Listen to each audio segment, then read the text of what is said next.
मैं हूं आपके साथ अरविंद चतुर्वेदी, उत्तर प्रदेश की राजधानी लखनऊ से। हम आपको बताने जा रहे हैं एक बहुत ही महत्वपूर्ण विषय, और वो विषय है क्या उत्तर प्रदेश में गांधी परिवार खत्म होने के कागार पे है। क्या उत्तर प्रदेश से आने वाले दिनों में अब आपको कोई गांधी चुनाव लड़ता हुआ नहीं दिखाई देगा।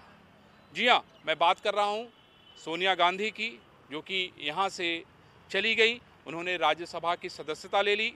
राहुल गांधी, जो कि पहली सूची आई है, उनका नाम वायनाड से निकला है। कहा जा रहा था प्रियंका गांधी चुनाव लड़ेंगी, लेकिन अभी उसका कुछ भी पता नहीं है। लेकिन एक और बड़ा सवाल कि मेनका गांधी, जो कि सुल्तानपुर से सांसद हैं, और वरुण गांधी, जो कि पीलीभीत से सांसद हैं, उनके नाम का भी पता नहीं है। नवल जी हमारे साथ वरिष्ठ पत्रकार हैं। बहुत समय इन्होंने उत्तर प्रदेश से पत्रकारिता की है। देश के बड़े विषयों की बहुत अच्छी जानकारी है और पॉलिटिकल बहुत अच्छी समझ है। नवल जी, मुझे ये बताइए कि ये जो गांधी परिवार है, कहा जा रहा था कि ये बहुत ताकतवर परिवार था, उत्तर प्रदेश उनके लिए बहुत अहम था, लेकिन आज देखिए उत्तर प्रदेश में गांधी परिवार का कोई नाम लेवा नहीं है। किसी सीट को लेके बात नहीं हो रही है। कहा ही नहीं जा रहा है कि नहीं भाई ये सीट जो है गांधी परिवार लड़ेगी। देखिए अरविंद जी, जहाँ पे आप स्पॉट पे लेके आए हैं, यहाँ पे मुझे पीछे एक हाथी दिख रहा है। अगर कैमरामैन दिखा पाए, ये हाथी जो है, ये हाथी दिख रहा है। और ये मायावती ने बनवाया था, लेकिन मायावती का जो चुनाव निशान है उसमें हाथी की सूंड नीचे है, इसकी उठी हुई है। हाथी का जिक्र मैं इसलिए कर रहा हूँ क्योंकि इस स्पॉट पे आप लाए हैं। देखिए हाथी बहुत बड़ा होता है आकार में।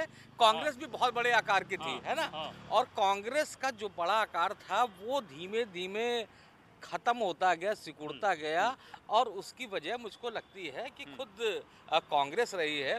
जैसे कि यहाँ की जो सबसे बड़ी सीटें हैं, जिसकी आप लगातार कई कवरेज कर चुके, कई स्टोरीज कर चुके हैं, रायबरेली और अमेठी की। रायबरेली की सीट की बात करें तो 1952 में यहाँ से जिसके नाम से ये नेहरू जी का जो परिवार है, गांधी के नाम से जाना जाता है, फिरोज गांधी वहाँ 1952 में जीते थे। उसके बाद 1967 में जीते थे। उसके बाद 2-3 साल बाद उनका देहांत हो गया, तो वो सीट का स्वरूप बदला। लेकिन कुछ समय बाद खुद उनकी पत्नी इंदिरा गांधी वहाँ से लड़ने लगी। उसके बाद एक दौर आया कि संजय गांधी बगल वाली सीट अमेठी पे लड़े, और वहाँ से 80 में जो है वो सांसद बने। और रायबरेली अमेठी कहा जाना लगा कि गांधी परिवार की सीट है, और उनको सबसे सुरक्षित सीट माना जाता था। लेकिन आप ये भी कोई लड़ ले गांधी परिवार का नहीं, कोई लड़ ले, गांधी परिवार जिसको आशीर्वाद दे दे वो जो है वहाँ से विजेता बनेगा। कैप्टन सतीश शर्मा का आपको नाम याद होगा। मतलब इतना सिक्का था, इतना दबदबा था उन सीटों पे, लेकिन आज नाम लेवा नहीं है। आज राहुल गांधी वायनाड चले गए हैं। सोनिया गांधी ने राज्यसभा की सदस्यता ले ली है राजस्थान से, अब वो राजस्थान से सांसद हैं। प्रियंका गांधी महासचिव थी, उत्तर प्रदेश की प्रभारी थी, उनको उत्तर प्रदेश के प्रभारी के पद से हटा दिया गया है। अब ऐसे में सवाल ये उठता है कि अमेठी, जहां से स्मृति ईरानी फिलहाल दूसरी बार वो जो है लड़ाई तो खैर तीसरी बार लड़ेंगी, लेकिन दूसरी बार सांसद बनने के लिए लड़ाई लड़ रही है वो। और रायबरेली से तो अभी कुछ पता नहीं है। राहुल गांधी यात्रा करके गए और आपने देखा कि यात्रा में कितना विवाद और कितना बवाल हुआ। देखिए, मैं बड़ा आश्चर्य में हूँ कि कांग्रेस अपने पिछले अनुभवों से भी नहीं सीखती है। 77 में देखिए इंदिरा गांधी जैसी बड़ी दिग्गज नेता वहाँ से हार जाती है, संजय गांधी अमेठी से हार जाते हैं। उसके बाद वो लोग फिर खड़े होते हैं, 2-3 साल बाद फिर चुनाव होते हैं, चुनाव जीत के आ जाते हैं। मैं आश्चर्य में हूँ कि कोई भी पॉलिटिकल पार्टी होती है वो अपना जनाधार बढ़ाने की कोशिश करती है। पहली बार दिख रहा है कि इतनी दिग्गज पार्टी, इतनी महान पार्टी जिसको कहा जाता था, उस महान पार्टी अपनी जो मुख्य गढ़ की सीटें हैं, रायबरेली अमेठी, उनको भी उन्होंने ऐसे छोड़ दिया कि जैसे लावारिस के अंदर। मुझको तो लग रहा था कि राहुल गांधी चुनाव हारे थे तो उसके बाद लगातार अमेठी आते रहेंगे और अमेठी में एक माहौल बनाएंगे कि नहीं भाई हम हार के, ठीक है, जनता की इच्छा नहीं थी, उन्होंने हमको हरा दिया, लेकिन ये हमारा गढ़ है, ये हमारा परिवार है। और अमेठी रायबरेली के लिए किया कुछ ना हो, लेकिन हमेशा ये कहते थे कि यहाँ लोग ये हमारा परिवार में आ रहे हैं। तो आप परिवार को आप भूल गए, है ना। रायबरेली में सोचिए कि सोनिया गांधी गई नहीं, यहाँ तक कि उनको सीट भी छोड़नी थी, तब भी उसको अनाउंस करने भी वहाँ पे नहीं गई। जबकि ऐसा नहीं, ठीक है उम्र हो गई है, उनको बीमारी भी है, लेकिन ऐसा नहीं कि वो कहीं प्रचार में निकली ही नहीं थी। 5 सालों में अगर कहीं नहीं निकली होती तो मैं मान लेता कि वो कहीं नहीं निकली है। लेकिन वो प्रचार के लिए निकली भी। तो ऐसी स्थिति में आपने छोड़ क्यों दिए गढ़? आपको तो सीखना चाहिए था कि नरेंद्र मोदी से, जो कि गुजरात के नेता हैं, और उनको अपनी पार्टी को खड़ा करना था। तो वो यहाँ पे आके एक ऐसी सीट जिसके इलाके भी ढंग से नहीं जानते होंगे, वहाँ से आके चुनाव लड़ते हैं। और आज की डेट में देखिए, आज ही भाषण दिया तो भोजपुरी में, आजमगढ़ में बोल रहे थे। तो सीखता आदमी अपनी पार्टी को आगे बढ़ा। मैं यही कहना चाहता हूँ कि नवल जी, आपने वो चिट्ठी पढ़ी होगी। सोनिया गांधी जब राजस्थान से राज्यसभा का चुनाव लड़ने जा रही थी तो उन्होंने एक बहुत ही भावात्मक चिट्ठी लिखी थी। उन्होंने कहा था, रायबरेली की जनता को कहा था कि आपने हर कठिन परिस्थितियों में हमारा साथ दिया। आप उस समय भी मेरे साथ खड़े थे जब चुनौतियाँ बहुत थी। आप उस समय भी मेरे साथ खड़े थे जब मैं यहाँ नहीं थी।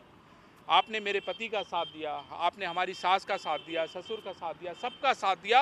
और उन्होंने ये उम्मीद भी जताई कि आगे भी आप ऐसे ही साथ देते रहेंगे। लेकिन सवाल यही है नवल जी, सवाल यही है कि क्यों जो है गांधी परिवार अमेठी और रायबरेली को भूल सा गया है। मुझे लगता है कि बातें करने के लिए बहुत हैं, लेकिन बातें ज़मीन पे दिखनी चाहिए। वायनाड से मैं राहुल गांधी को देखता रहा, पूरे देश में उनकी यात्रा चलती रही, लेकिन रायबरेली और अमेठी जिन्होंने इतना प्यार आपको दिया है, पूरी ज़िंदगी दिया है, सारे लोगों ने दिया है। मतलब आप देखिए, हर घर में जाएंगे तो आपको 2, 4, 5 कांग्रेसी मिल जाएंगे। लेकिन वो कांग्रेसी अब बदल रहे हैं क्योंकि आप उनसे दूर हो रहे हैं। ऐसे में सवाल उठता है कि भाई, क्या उत्तर प्रदेश से गांधी परिवार खत्म हो रहा है? जी, उत्तर प्रदेश की बात ही नहीं। मुझको लग रहा है कि ये अप्रोच कैसी है। मतलब किसी भी व्यक्ति, आप किसी विश्लेषक से पूछ लीजिए, वो इस अप्रोच को नहीं बता पाएगा कि वो यहाँ से लापता क्यों हो रहा है। आपने चिट्ठी का जिक्र किया सोनिया गांधी का, उनकी चिट्ठी की जो आखिरी लाइन थी उसमें लिखा था कि आप मेरे परिवार का साथ दे दीजिए। तो उसका विश्लेषण ये किया गया कि परिवार लिखा है, पार्टी नहीं लिखा है। इसका मतलब उनके परिवार का कोई सदस्य लड़ने जा रहा है, लेकिन अब तक उसका ना कोई जिक्र है, ना कोई पहली सीट, पहली लिस्ट जो सबसे, मतलब परिवार की धरोहर, हम लोग तो यही मानते थे, बचपन से यही देखते रहे कि भाई अगर हम अमेठी की बात करें तो गांधी परिवार, अगर हम रायबरेली की बात करें तो गांधी परिवार। इवन आसपास की सीटें भी, आप सुल्तानपुर चले जाइए, गांधी परिवार का दबदबा है। आप उसके बगल में यहाँ तक फूलपुर तक चले जाइए, गांधी परिवार का दबदबा है, नेहरू परिवार का दबदबा। यही सुनते आए हैं और देखते आए हैं।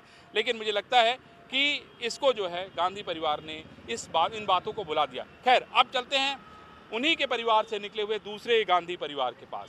हम बात कर रहे हैं मेनका गांधी और वरुण गांधी। मेनका गांधी सुल्तानपुर से इस समय सांसद हैं, संजय गांधी की पत्नी थी। जनता दल से उन्होंने सबसे पहला चुनाव लड़ा 1998 में, बाद में 2004 में भारतीय जनता पार्टी में आ गए। वरुण गांधी पीलीभीत से चुनाव लड़ते रहे, बाद में उनको सुल्तानपुर शिफ्ट कर दिया गया, फिर उनको पीलीभीत शिफ्ट कर दिया गया। अभी हाल में आपने देखा होगा कि वरुण गांधी किस तरीके से सरकार के सवालों का लेख के माध्यम से, ट्विटर के माध्यम से समय समय पे आलोचना करते रहे। पहली लिस्ट निकली जिसमें कुल 51 लोगों के नाम निकले हैं, लेकिन उसमें वरुण गांधी का नाम नहीं है। आप सुल्तानपुर से देखिए, मेनका गांधी का नाम नहीं है। तो हम क्या समझे कि उत्तर प्रदेश से गांधी परिवार, जो दूसरे गांधी भी हैं, वो भी जा रहे हैं क्या? देखिए, दूसरे गांधी का तो वजूद ही पूरी तरह से एस्टेब्लिश नहीं हुआ था, और एक उम्मीद जगी थी कि बीजेपी में कहीं जगह बना लेंगे, अपने को स्थापित कर लेंगे। और बीजेपी ने तमाम कांग्रेसी परिवारों को अपनी पार्टी में जगह भी दी है, पोजीशन भी दी है, हैसियत भी दी है। लेकिन जिस तरह का एटीट्यूड वरुण गांधी का रहा, उसको अब तक बीजेपी ढोती रही। यही एक आश्चर्यजनक है कि उनको इतने दिनों तक ढोती क्यों रही। लेकिन मुझको नहीं लगता कि आगे ये संबंध चलने वाले हैं। और देखिए, जिस सीट की आप बात कर रहे हैं उत्तर प्रदेश में, पीलीभीत एक मान सकते हैं कि वहाँ एक वोट बैंक है जो उस परिवार का बड़ा समर्थक है। लेकिन सुल्तानपुर में जो जीत हुई थी, उसके पीछे बीजेपी एक बड़ी वजह थी। आप इमोशनली बात कर रहे हैं, ठीक है, एक इमोशन गांधी परिवार के प्रति था। और वो चाहे मेनका गांधी हो, चाहे वो सोनिया गांधी हो, सोनिया गांधी परिवार के लिए ज़्यादा समर्थन था। लेकिन आप ये भी देखिए, गौर कीजिए, अगर आप विश्लेषण करने बैठेंगे तो इमोशनली तो आपको लगेगा कांग्रेस के पास बहुत कुछ था। लेकिन जब रायबरेली अमेठी दोनों सीटें कांग्रेस जीतती थी, उस समय भी देखिए कि वहाँ पे इस वजह से जीतती थी कि मुलायम सिंह यादव यानी कि समाजवादी पार्टी वहाँ से अपने कैंडिडेट नहीं देते थे। और उनका जनाधार इस हद तक था कि रायबरेली और अमेठी के मिला के टोटल 10 सीटें हैं, उन 10 सीटों में कई बार ऐसा हुआ कि 9 सीटों के विधायक जो है वो सपा के रहे, उसके बावजूद वो टिकट नहीं देते। तो ऐसा नहीं कि बहुत बड़ा जनाधार था, लेकिन एक भावनात्मक लगाव तो जरूर था। लेकिन मुझको लगता है कि हम कहीं अहम की प्रॉब्लम तो नहीं होगी कि हमको हरा दिया तो हम वहाँ पे नहीं जाएंगे। अब मेरे समझ से पर है कि इसकी हकीकत क्या है। आप राहुल गांधी की बात कर रहे हैं, है ना? आपको लग रहा है कि ये सोनिया और राहुल की जीत में समाजवादी पार्टी का बहुत बड़ा रोल था, और शायद समाजवादी पार्टी से इस बार भी जो गठबंधन हुआ है वो इस बात का कहीं ना कहीं इसको दिखा रहा था, परिलक्षित कर रहा था कि आने वाले दिनों में यहाँ से कोई ना कोई गांधी परिवार का लड़ेगा, ये एक संदेश था। लेकिन ये जो मेनका गांधी की हम बात कर रहे हैं, वहाँ पे जानकारी मुझे मिली है कि वहाँ पे पिछड़े को दिए जाने की संभावना जताई जा रही है। राजेश्वर सिंह ने सुल्तानपुर से टिकट मांगा है। वरुण गांधी की बात हमने करी ली। वरुण गांधी जो है अपनी ट्वीट को लेके, अपने लेख को लेके, सरकार की आलोचना को लेके लगातार चर्चा में रहे हैं। तो मैं तो ये नहीं समझता हूँ कि अगर हम आपकी आलोचना करें तो आप तो मेरे साथ बात नहीं करेंगे। यही हमने देखा है, और राजनीति तो इससे भी ज़्यादा बदतर है, इससे भी ज़्यादा कट्टर है। राजनीति में तो कोई किसी को माफ़ी नहीं करता है। जहाँ तक अगर फ़ायदा नहीं दिख रहा है तो माफ़ तो नहीं करता। हाँ भाई, ये राजभर को कहूँगा, इतनी सारी उसने कौन सी बात छोड़ दी, लेकिन चूंकि राजनीति की दरकार थी इसलिए राजभर आ गया।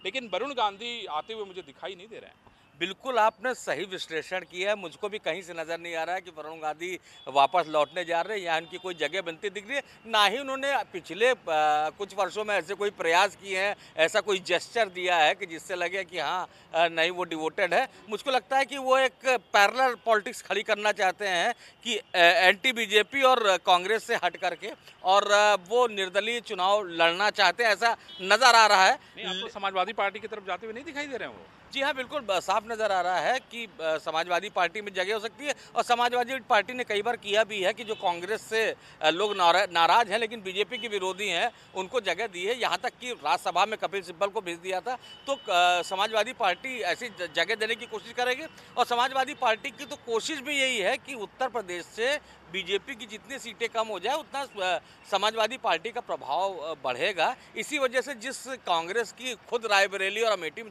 ताकत नहीं है उनको इतनी सीटें दे देना, तो जाहिर सी बात है कि कांग्रेस एक परजीवी की तरह है। उत्तर प्रदेश में कड़वी सच्चाई है, कांग्रेस के जो लोग होंगे उनको बुरा भी लग जाएगा, लेकिन वो परजीवी की तरह उसके बावजूद जगह दी कि मुस्लिम वोट ना बटे। और अगर कुछ कांग्रेस वो मान के चल रही थी कि रायबरेली अमेठी को मजबूत तरीके से लड़ने की कांग्रेस कोशिश करेगी, तो कम से कम 2 सीटें यहाँ से आ जाएंगी और 2-3 सीटें आ सकती हैं, लेकिन उस तरह का कुछ प्रभाव नज़र नहीं आ रहा है।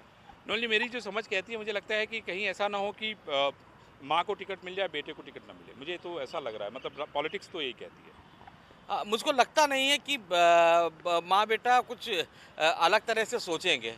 क्योंकि उन दोनों में एक जो केमिस्ट्री होती है माँ बाप की, माँ बेटे की, वो केमिस्ट्री कायम है। तो मुझको ऐसा लगता नहीं है।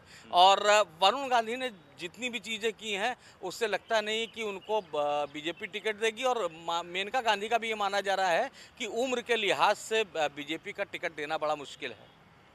चलिए नवल जी, मैं समझता हूँ कि इतनी सारी बातें हमने गांधी परिवार के बारे में कही है। राहुल गांधी, सोनिया गांधी, प्रियंका गांधी, उसके अलावा वरुण गांधी और मेनका गांधी, ये जो 5 लोग हैं जिनका सीधा सीधा कनेक्शन जो है उत्तर प्रदेश से है, उन 5 लोगों के बारे में हम लोगों ने बात की। इवन हम लोगों ने पूरे गांधी परिवार को लेकर बात की। फिरोज गांधी हो, चाहे संजय गांधी हो, चाहे राजीव गांधी हो, इंदिरा जी हो, चाहे नेहरू जी हो, सभी लोगों की बात की। सभी लोगों के काम को हमने नज़दीक से देखा है उत्तर प्रदेश में कि किस तरीके से इनका जो है एक बहुत बड़ा जनाधार था जो अब धीरे धीरे खिसक गया। सवाल यही है कि राजनीति में अगर रोज़ आप काम नहीं करते हैं तो आपको पीछे मुड़कर देखने का हक नहीं है। और शायद यही कारण था कि धीरे धीरे कांग्रेस की गांधी परिवार की ज़मीन उनके नीचे से खिसकती गई और उनको इसका एहसास बहुत देर में हुआ।